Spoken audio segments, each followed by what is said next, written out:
Shalom, shalom, toda la bendición de nuestro Hakadosh Baruj Hu. Ya se está acercando el día de reposo, el día de descanso para el pueblo de Israel como pacto perpetuo. Y se acerca obviamente la voz del Eterno, la que recibimos cada semana, y viene la número 16 que lleva por nombre Parashá Beshalá, que significa después que él los había dejado ir.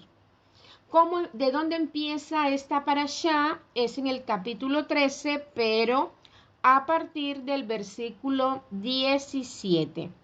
Lleva por título El camino hacia la tierra prometida. Recuerda que esa es nuestra herencia, la tierra. Esa tierra que fluye leche y miel. No es el cielo, es la tierra nuestra herencia. Cuando venga el Adón, el Mashiach, nos vamos a reunir de los 4 lados del mundo en nuestra promesa o nuestra herencia, que es la tierra. Entonces, a partir del pasuk número 13, acá vemos que resulta que cuando Paró, recuerden que Paró significa faraón de Egipto, dejó salir al pueblo. Dice que Elohim no los llevó por el camino, por la tierra de los, escuchen en hebreo, plistitas. Plistita. O sea, son los filisteos. Si bien era más directo, porque dijo Elohim, no sea que el pueblo se arrepienta al ver la guerra y quiera volver a Egipto. Y es lo que pasa con nosotros en este diario vivir. Yo lo he visto, yo he pasado situaciones difíciles. He intentado salir y decir, ya está, ya no sigo, ya no puedo más, estoy en tu caminar y me pasan estas cosas, nos debilitamos, pero siempre se cumple una palabra en nosotros que Él fortalece a una persona para fortalecernos a nosotros. Y cada vez, lo digo por mí, que caigo, alguien aparece y me fortalece y me da ánimo para seguir en su palabra. O algunas veces digo, no voy a hacer para allá, estoy triste, estoy afligida. Y ahí empieza algo dentro de mí, párate y hacerla para allá. Porque de pronto es un alma que le va a llegar esta palabra y lo va a fortalecer, ¿verdad? Entonces, ¿qué es más fácil para nosotros? Volver al mundo, volver a Egipto, porque Egipto representa la inmundicia de las naciones. Faraón dejó ir al pueblo con el fin de que no volvieran. El Eterno, escuchemos, el Eterno no puede hacer nada ilegal, nada injusto. Y por esto era muy importante que la salida fuera hecha con el consentimiento de Faraón. Si no, hubiera sido un hurto, un acto ilegal. Y nuestro Hakadosh Baruj Hu, que es fiel a su palabra, no es un ladrón, tampoco es un mentiroso, y él nunca, escuchen, va a quebrantar la Torah. Nunca. Aunque muchos digan que Jesús vino y canceló la Torah, entonces tendríamos a un Mesías transgresor, porque es cielo y tierra pasará, pero su palabra no pasará. Y que yo sepa, ni el cielo ni la tierra han pasado.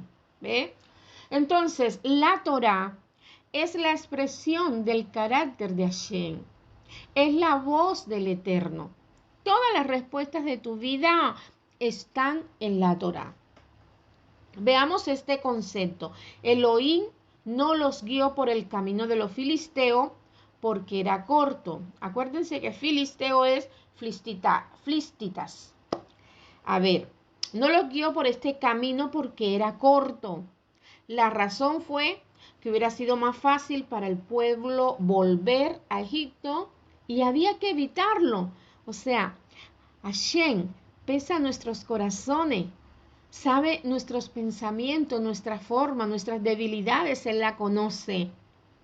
Entonces, ¿cuál es más fácil? ¿Seguir el camino de la Torah, donde le dicen a Yehoshua, no te desvíes ni a derecha ni a tu izquierda, sino recto. Entonces, la Torá son instrucciones de vida. Si la Torá te dice no comas cerdo, no comas cerdo. No, pero es rico el chanchito, con los porotos, qué rico. No, la Torá te dice no. Y eso está debilitando nuestra alma, ¿verdad? Entonces, Egipto es placentero, es amplio, pero la Torá es el camino angosto. Tengamos en cuenta nuestra naturaleza que es pecaminosa. Hay varias razones por las que Hashem no quería que entraran en este territorio de los filisteos. Veamos algunos aspectos. Si los filisteos atacan, los temerosos de los hijos de Israel querrán volver a Egipto. Nadie quiere guerra, nadie quiere problema, nadie quiere enfermedad, nadie quiere todo lo que vaya en contra de la satisfacción humana. Ahora, acuérdense que hubo un pacto de paz que hubo entre Avinu Abraham y Abimelech. Los hijos de Israel no podían atacar a los filisteos. Lo podemos leer en Bereshit 21. Aquellos que deseen confirmar, Bereshit o Génesis 21. A ver, vamos a leer este concepto de Primera de Crónica, que lo invito a leer. Primera de Crónica 7 del 20 al 21. Ahí vamos confirmando lo que yo voy diciendo. Veamos qué dice el Misdra. Es importantísimo estudiar por medio del Misdra. Dice que una gran parte de la tribu de Efraín salió de Egipto antes de tiempo y fue atacado por los filisteos. Sus huesos estaban regados por ese camino y constituirían una visión horrorosa para los hijos de Israel, de manera que podrían perder el ánimo y volver a Egipto. La palabra o las palabras que dicen cuando vea guerra puede ser interpretada de esta manera que acabo de explicar. Ahora, ¿por qué se fueron antes? ¿Sabes cómo se llama? Desobediencia. El padre había organizado todos sus tiempos. Estaba organizado la hora. Los estaba protegiendo. Si en el pueblo de Egipto había oscuridad, el pueblo tenía luz. Si el pueblo le caía la invasión de langostas, al pueblo de Israel no lo tocaba. ¿Por qué hacer las cosas fuera de la voluntad del Eterno? Y es algo que tenemos que nosotros entender. Vamos a leer el Pasuk 18. Por eso Elohim hizo que el pueblo hiciese un rodeo por el camino del desierto hacia el Mar Zum. Sería el Mar Rojo, lo que se conoce. Los israelitas salieron armados de la tierra de Egipto.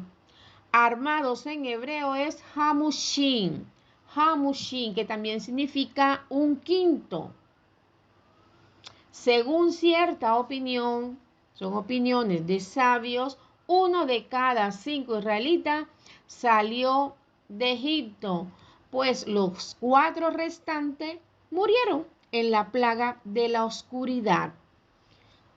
Nosotros debemos entender que no todos los israelitas que salieron en la noche de Hamatzot, de los panes sin levadura, había gente rebelde, como lo hay hoy en día, como lo hay hoy en día también, y me puedo incluir entre ellos.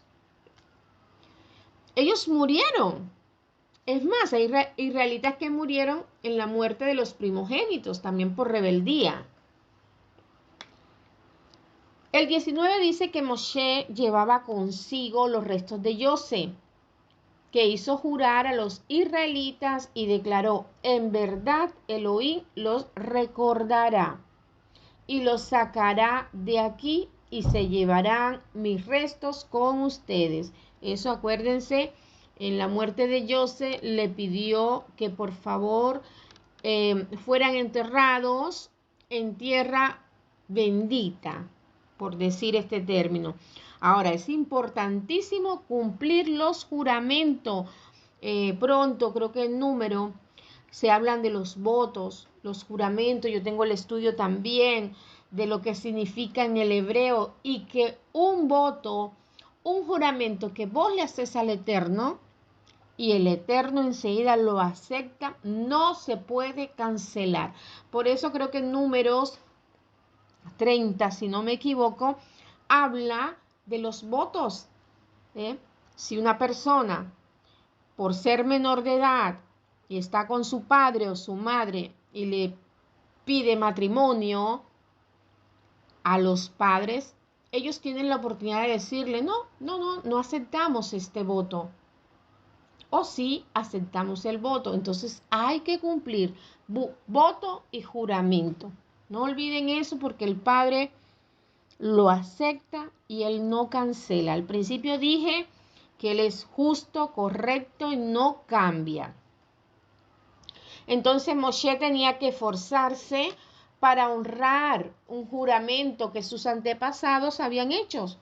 Los hijos de Israel, los hermanos de José, que hicieron el juramento, ellos estaban ya, los que hicieron el juramento estaban todos muertos, y por eso no podrían llevar consigo sus huesos, como dice, con vosotros. De este texto se puede deducir que los huesos de los 12 hermanos fueron llevados de Egipto. O sea, da a entender que no solamente los huesos de José, sino también los que ya habían muerto. En tal caso, cada tribu, acuérdense que las tribus iban juntas, había una bandera que los distinguía, tendrían ese ataúd consigo durante los 40 años del desierto, porque nadie quería morir en tierra, por decir, contaminada, sino la tierra de la promesa. Por otro lado, se puede entender que la expresión los hijos de Israel, esa es la expresión, no se refiere solamente a los 12 hermanos, sino a todos los descendientes de Israel. En ese caso es posible que no fueran llevados los huesos de los demás hermanos de José, sino solo los suyos. Es otro concepto. Baruch Hashem, que conoceremos la verdad. Toda la verdad la vamos a conocer. Los israelitas pues salieron de Sucot, acuérdense, Sucot es las casitas, y acamparon en Etán, en el extremo del desierto, y dice que la columna de fuego guía al pueblo por el desierto. Leamos el Pasuk 21.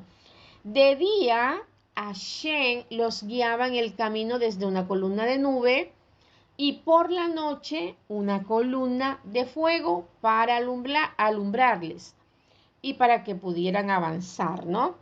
Y este versículo parece que el verbo guiar de la forma ifil, causativa, para mostrarnos que el Eterno iba delante mediante un emisario que le representaba. La columna de nube fue el representante del Eterno en ese caso. Porque es que ustedes escuchan, no, Dios está conmigo, Dios me habló, Dios me guió, ¿verdad? Utilizamos ese término, pero cuando estudiamos la Torá, no es el mismo Padre. Él es nuestro Salvador, nuestro Abacadot, Yud-Hei Bat-Hei es nuestro Salvador. Por medio, la clave está en esto, por medio de, somos libertados de Egipto por medio de Moshe. Somos libertados, recibimos el favor, lo que le conocen como la gracia, que es importante reconocer que la gracia está desde la creación del mundo. Siempre existió la gracia. Hay que interpretar bien ese concepto. No, ya estoy bajo la gracia, ya no estoy bajo la Torá. Y vemos que es la expresión, la Torá es la expresión del Eterno, es la voz del Eterno. Entonces, rechazar la Torá es rechazar al Eterno, ¿sí? Así que en este caso, la nube representaba al Eterno. Vamos a leer Éxodo 14:19 y dice, y el ángel de Elohim que había ido delante del campamento de Israel se apartó e iba tras ellos. Y la columna de nube que había ido delante de ellos se apartó y se les puso detrás. Más claro, esto nos enseña que el representante de Hashem es un malak, un ángel, que se manifestaba de manera de columna de nube de día y columna de fuego por la noche. También había una nube encinta del campamento que daba sombra de día y calor de noche. Esto lo podemos confirmar, lo voy a decir al pasito. Éxodo 40:38, Números 14:14, Deuteronomio 1:33, Ezequiel 1:4. Hay muchos versículos. Vamos a pasar al capítulo 14, porque vamos a hablar solamente del 13 y del 14 en esta parashá, o en este año 2005. Dice como título, Paró se arrepiente de haberlos dejado salir. Yo antes de seguir el estudio, permítanme, ¿cómo se manifiesta el Eterno en nuestra vida? ¿No? Yo una vez iba a trabajar y como nunca, 4 de la tarde, entraba a las 4:30. Yo vivo cerca del centro.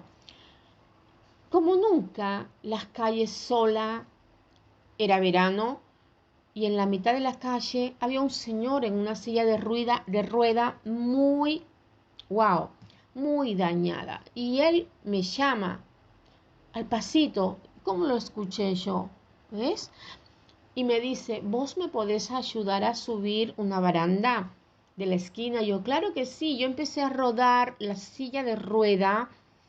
Escuche, se supone que si yo soy mujer, él por ahí con las manos podía ayudarme con las ruedas. Inclusive al subir la baranda, yo no lo podía subir y me fui del lado de frente a él porque yo no podía. ¿Ves? Y él sabe que estaba haciendo, comiendo las migas del pan. ¿Viste? Cuando el pan vos lo abrís, empiezas a comerlo del medio.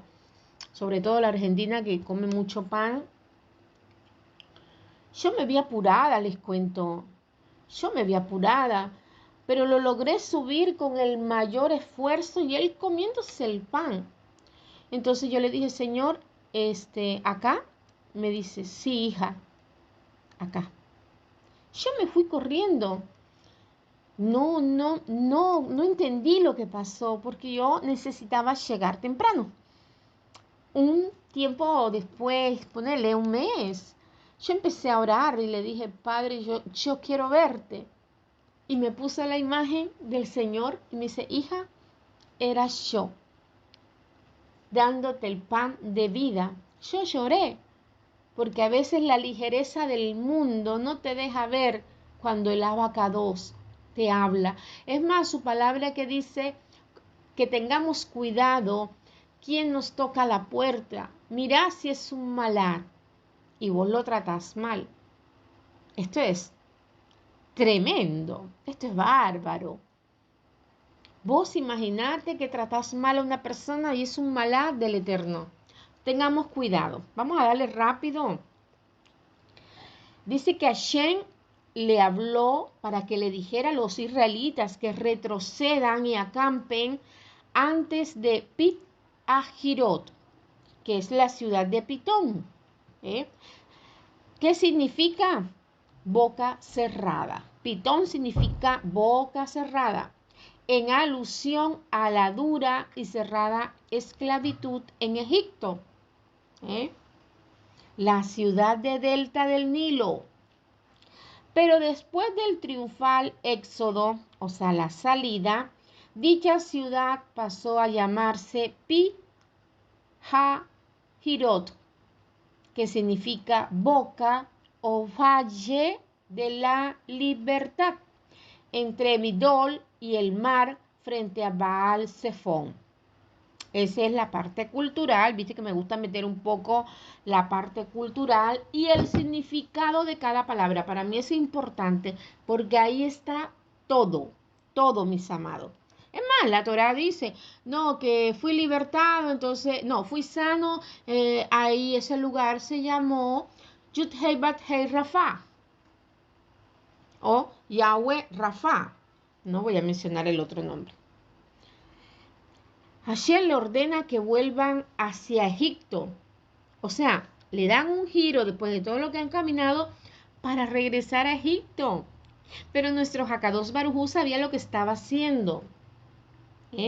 Vamos a explicarlo un poquito mejor. Una vez que estaban en Etán, al norte de Yan Sud, que es el Mar Rojo, Hashem ordena virar la marcha hacia Egipto, hacia el oeste, a fin de confundir a los egipcios, para luego volver a cruzar nuevamente el Mar Rojo, hacia el este.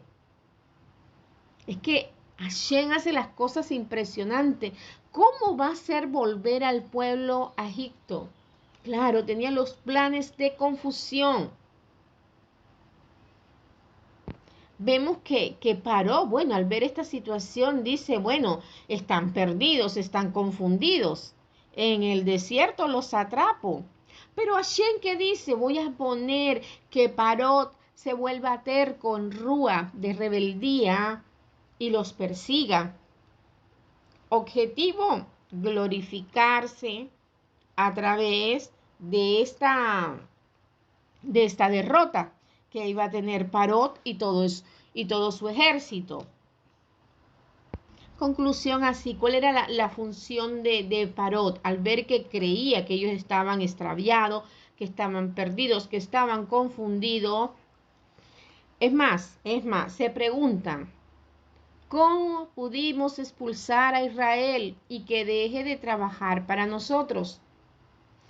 Metafóricamente, Egipto representa la materia e Israel al alma.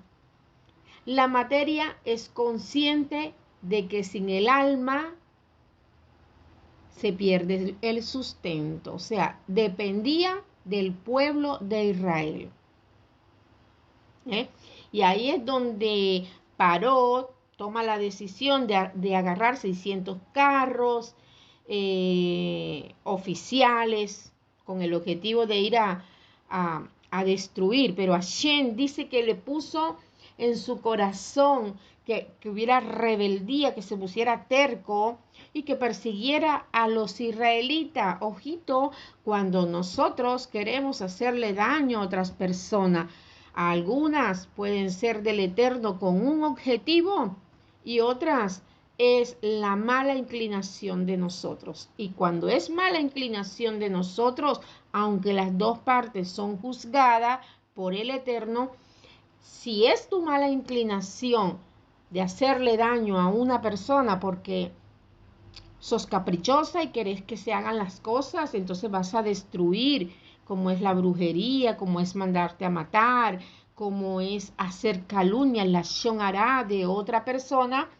entonces le abrís puerta al enemigo y el enemigo tiene autoridad sobre vosotros. Porque dice, a ver, veamos, el diablo tiene la culpa de todo. Ay, me fue mal, se me levantó el diablo. Pero cuando nosotros entendemos que la supremacía es de Hashem, ya no pensamos de esa manera. Ya entendemos que nosotros tenemos que cerrar puertas. Por eso es que dice, ¿qué dice? A ver, resistí a Satán y él huirá de vos. ¿Cómo lo resistimos? En obediencia. No debes hacerle mal a otra persona. No debes levantar tu mano contra tu hermano, contra tu prójimo. ¿Sabes lo que sucede? Imagínate vos si sos una persona elegida. Y si sos una persona que tenés luz divina. Vamos a entender este concepto.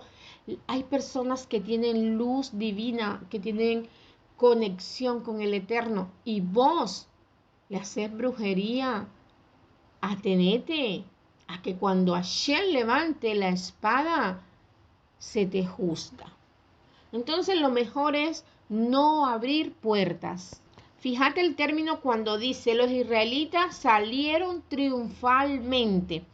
¿Sabes qué? En el hebreo, en la forma literal, dice que salieron con las manos elevadas o las manos levantadas, en alusión al carácter triunfal a la salida de Egipto. Esta expresión manos levantadas o manos elevadas en hebreo es yad.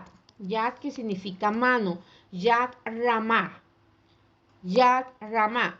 Se encuentra también donde en Números 15:30 y en 33:3, el libro de Números. Ahora, Rashi también dice que significa fuerza elevada y evidente, es decir, que tiene un sentido metafórico. Todo esto nos muestra que los hijos de Israel salieron con fuerza y con determinación para no volver. Con esa fuerza llegaron al mar. Cuando no es que es literal levantó mano. Por eso es que él dice acá metafóricamente, porque vuelvo a repetir, si leemos la Torá literal, vamos a encontrar un Elohim malo. Pero si nosotros la entendemos, acuérdense que la Torá tiene 4 niveles de interpretación. Entonces, si la interpretamos en nivel Sod, no vamos a encontrar lo que nuestra carne, nuestra nefesh piensa. Entonces, los egipcios agarraron todos los carros de combate, las caballerías, y detrás del pueblo de Israel, ¿no? Aquí vemos la primera queja del pueblo. Ay, ¿para qué nos sacaste de Egipto? Allá teníamos, acuérdense que cuando leemos toda la Torá, el pueblo, ay, teníamos pescado, queremos carne, nos cansa la misma comida. Acá es el principio de las quejas del pueblo de Israel. Vieron tantos milagros y aún no creían, o sea, sí creían, pero estaban débiles, ¿sí? Entonces ahí dice, para eso nos trajiste al desierto, para morir. A lo que Moshe, vayan leyendo el 13, el 14, Moshe le dice, no tengan miedo, manténganse firme y verán cómo Hashem los salvará a ustedes. ¿Se dan cuenta que no es Moshe? Es Hashem, es Yud-Hei Bat-Hei. Porque los egipcios que ustedes ven hoy, nunca más lo volverán a ver. Simplemente manténganse firmes. Hashem luchará por ustedes y ustedes quedarán en Selah, silencio, en silencio.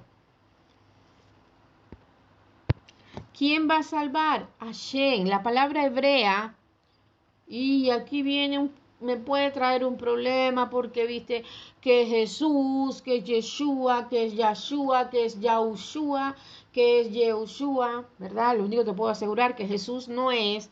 Aquí vemos que la palabra para salvación es Yeshua, con el acento en la vocal A. Y el nombre del Mesías para muchos, y voy a hacer la aclaración, es Yeshua, con acento en la U, que significa Él salvará. Yeshua es el nombre abreviado de Yehoshua, que es Josué. ¿Sí? Lo podemos leer en Números 13:16, Nehemías 8:17. Ahí se habla de un Yeshua. En Esdras 5:2 habla. Es más, en la Brit Hadashah, en el libro de Colosenses, el último, no recuerdo bien, también dice Yeshua. Un buen hombre, un hombre sadit, pero no está hablando del Mashiach, está hablando de un hombre normal. Personalmente, yo siempre voy a decir Yahshua o Yahushua, porque el mismo Mashiach dijo, yo he venido en nombre de mi Padre. Entonces, cuando leemos el nombre Yahshua o Yahushua, cosa que no discuto con mis hermanos, dice Yeshua, sí, Yeshua. ¿Me entendés? Pero yo te estoy dando mi punto de vista. ¿Por qué digo yo que es Yahshua? Primero, porque el nombre del Hijo está en el Padre. No, el nombre del Padre está en el Hijo, perdona. Y porque lo que representa Ya, cuando vemos los salmos, entre ellos creo que está el Salmo 86, dice Ya, que sería la Yud con la G, Ya, ¿sí? Ya salva, porque el Salvador es nuestro Hakadosh Baruj Hu. Entonces, pero no discuto con mis hermanos, sino Yeshua, vamos con la Torah. Entonces, ese es mi concepto. Ahí es donde Hashem le dice a Moshe que estás clamando. Dile que sigan la marcha. No es tiempo de orar, es tiempo de avanzar, es tiempo de caminar. Levanta tu bastón y extiende tu brazo sobre el mar y partilo en dos. Creo que en la parashá anterior yo había explicado que los sabios dicen que no se abrió un solo camino, sino 12. Para mayor rapidez se abrió el mar en 12 partes cada tribu. Bueno, algunos dicen acá se partió en dos y los israelitas lo cruzaron en seco. Mira esta bendición de nuestro Hakadosh Baruj Hu. Y vuelve él a poner los tercos, a que los persigan. ¿Para qué? Para nuevamente glorificarse no en nuestro Hakadosh Baruj Hu. Dice que Moshe extendió su mano sobre el mar y Hashem, Yud Hei Bat Hei, hizo soplar el fuerte viento del este durante toda aquella noche, transformando el mar en tierra seca y las aguas se partieron. Es de ahí que cuando el pueblo cruza, es lo que se llama la Tevilá, porque ¿cuántos hermanos han escuchado de otras religiones que dicen, en la Torah no se habla de la inmersión o del bautismo en las aguas? Bueno, esto que hizo el pueblo de pasar por medio de las aguas es la Tevilá del pueblo de Israel, un baño ritual que contiene el simbolismo de morir de la vieja naturaleza y resucitar a una vida nueva llena de luz. En este caso, los hijos de Israel murieron de su dependencia de Egipto y el faraón para depender del Eterno en todo sentido. Pasaron de un dueño a otro y de un señor a otro, como está escrito en Primera de Corintios 10. Vamos a leerlo, del 1 al 4. No creo que lo lea todo, pero más o menos el pedacito donde habla. Porque no quiero que ignoréis, hermanos, que nuestros padres todos estuvieron bajo la nube y todos pasaron por el mar. Y en Moshe todos fueron, escuchen, sumergidos en la nube y en el mar. Cuando vemos, creo que otra versión de la Reina Valera dice el bautismo. Utilizan la palabra del bautismo. Y todos comieron el mismo alimento espiritual y todos bebieron la misma bebida espiritual porque bebían de una roca espiritual que los seguía. Sabemos que la roca en este tiempo es el Mashiach. Se habla aquí de que fueron sumergidos en Moshe, en la nube y el mar. El pensamiento es que el pueblo pasó de un reino a otro. Como nosotros hemos salido y hemos pasado, por eso somos hebreos, no judíos, hebreos. ¿Okay? Fíjate que lo que es el mal llamado Nuevo Testamento también implica que una persona muere y entierra su vieja vida a la esclavitud de Hasatán, al pecado, al mundo. ¿Y para qué resucitamos? Para estar bajo la autoridad del Mashiach, para estar en la Torá y el reino de los cielos. Eso está escrito en Romanos 6, 1, 11, pero no lo voy a leer para que no se haga tan largo, ¿no? Vamos a ver el Pasuk 23. Vemos cómo los egipcios persiguieron Como Hashem le dice al mar, ordena al mar que vuelvan las aguas a su normalidad. Y bueno, murieron todos. Una vez que las aguas vuelven a su estado natural, hacia la mañana, que retorna, algunos egipcios huían, otros quedaron muertos dentro del mar, ¿no? ¿Qué simboliza el mar? Nosotros entendemos que el mar son las naciones, pero cruzar el mar puede simbolizar la muerte. El lago de fuego también. Vamos a leer Revelación 20.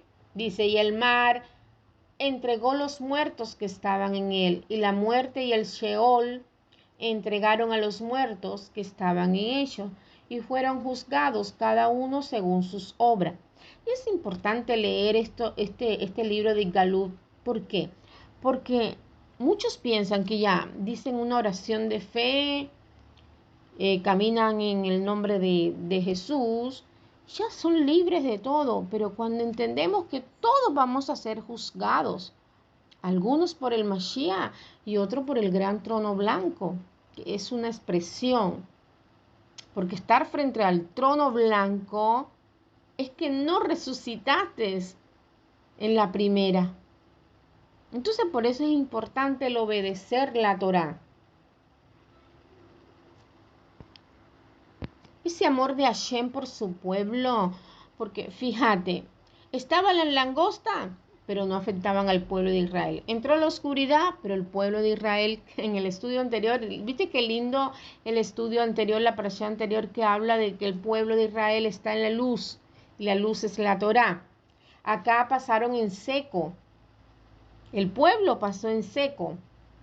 Vamos a leer Hebreos 11:29, dice, por la fe pasaron el mar de cañas como por tierra seca, y cuando los egipcios lo intentaron hacer, se ahogaron. Antes de terminar, porque ya estamos terminando esta parte de la parashá, voy a explicar un poquito lo que es del mar Rojo, ¿no? Su nombre al antiguo pueblo eritreo, así llamado en virtud en que su gente se pintaba la cara de rojo. Es de descartar que en tiempos remotos el mar Rojo se denominaba justamente mar Eritreo. Otros consideraban que debe su nombre al tinte de los corales, o sea, al fondo, el fondo eran de color rojo y por eso las aguas se veían de ese color. A ver. Y el pueblo de Edom, también, acuérdense, los edomitas, que significa rojo.